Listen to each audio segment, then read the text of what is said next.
আরে সমেত ভাই যে। আসসালামু আলাইকুম স্যার। ওয়ালাইকুম আসসালাম। ভালো আছেন আপনি? আলহামদুলিল্লাহ স্যার, আপনি ভালো আছেন?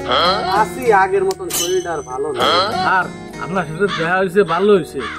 কাজের চাপে বর্তমান সময় টুমায় পাই না, স্কুলে যাব। আমার কেদুটা কি লেখাপড়াটা হাত দিয়েছে স্কুলে ঠিক মতো?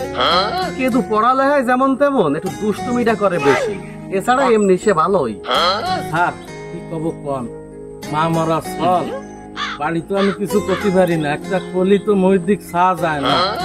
এখন আপনি স্কুলে ও ফারুক আর না ফারুক, আমার যেটা অর্ডার দেওয়া থাকলো আপনারে হইতে মাথা পর্যন্ত একদম বাড়ি ওই কাঁচা কাঁচা হয়ে দেবেন।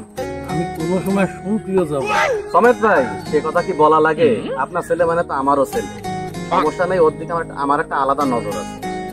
তাহলে আজকে আমার স্কুলের সময় হয়ে যাচ্ছে, আমি আজকে আসি। স্যার তাহলে আমিও বাড়ির দিক যাই, দেখি দুটা স্কুলের দিক যাচ্ছে কিনা, আমি ওরা স্কুলের দিক পাঠাই। আচ্ছা ঠিক আছে ভাই, আল্লাহ হাফেজ। আসসালামু আলাইকুম। ওয়ালাইকুম।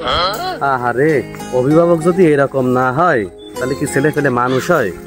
খুব ভালো লাগলো আসলে সমেত ভাইয়ের কথাগুলো শুনে।